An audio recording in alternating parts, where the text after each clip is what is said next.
ఎవరైనా ఏదైనా కాంగ్రెస్ వాళ్ళకి ఓటేసిన వాళ్ళు అన్నా మరి కరెంటు రాకపోయాని మీ దగ్గరకు వస్తే అడుగుని మార్పు బాగుందా అని అడుగుని. ఇంకా ఎండాకాలం రాలే మంచినీళ్ళ గోస చాలు అయిందా?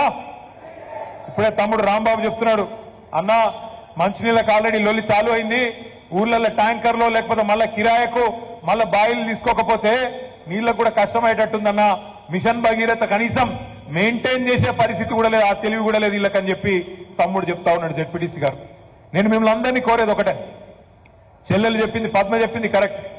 మనం మన జీవితంలో అసాధ్యం అనుకున్న తెలంగాణనే తెచ్చిన నాయకుడు మన ముఖ్యమంత్రి, మన తొలి ముఖ్యమంత్రి కేసీఆర్ గారు మనకున్నారు.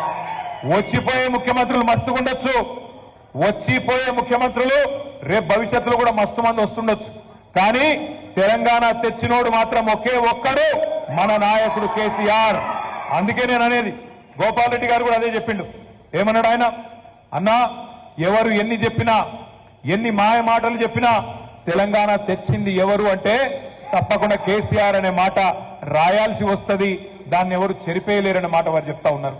నేను మిమ్మల్ని అందరినీ కోరేది ఒకటే, మీరు ధైర్యంగానే ఉన్నారు నాకు తెలుసు. రేపు పార్లమెంట్ ఎలక్షన్ రాబోతా ఉన్నది, ఏప్రిల్లోనో మేలోనో పార్లమెంట్ ఎన్నికలు వస్తాయి. మా తమ్ముడు ఇందాక ఒక ఆయన మాట్లాడుతున్నాడు, ఏమన్నాడు? ఏదో మోడీ గారి హవా ఉందని. మోడీ హవా లేదు, మన్ను లేదు, ఏమి లేదు, అంతా అవుతుంది, అంతా బోగస్ ముచ్చట. ఎందుకంటున్నా అంటే పాలమూరు రంగారెడ్డి ఎత్తిపోతల పథకానికి జాతీయ ప్రాజెక్టు హోదా ఇస్తామని చెప్పి ఇవాళ నమ్మబలికి 10 ఏళ్లలో ప్రభుత్వాన్ని నడిపి కూడా మనకు జాతీయ ప్రాజెక్టు ఇయ్యని ప్రధానమంత్రి ఎవడని ఉన్నాడా అంటే నరేంద్ర మోడీ మాత్రమే.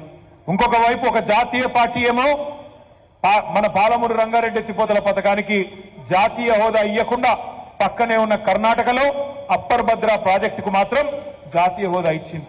ఇంకొక పార్టీ, జాతీయ పార్టీ కాంగ్రెస్ పార్టీ, మన కృష్ణా నీళ్ల మీద ఉండే ప్రాజెక్టులను కేఆర్ఎంబి కప్పజెప్పి, కృష్ణా రివర్ మేనేజ్మెంట్ బోర్డు కప్పజెప్పి మన జుట్టును ఢిల్లీ చేతులు పెట్టొచ్చింది మరొక ప్రభుత్వం. 10 ఏళ్లు కేసీఆర్ ఉన్నప్పుడు మన మెడ మీద కత్తి పెట్టినా మనం ప్రాజెక్టులు ఇయ్యలే వాళ్ళకి. కానీ రేవంత్ రెడ్డి రాగానే మరి ఏం జరిగిందో, మోడీ బెదిరించిండా లేకపోతే ఢిల్లీలో ఉన్న వాళ్ళు ఇంకెవరైనా వేరే సలహా చెప్పిండ్రా తెలియదు.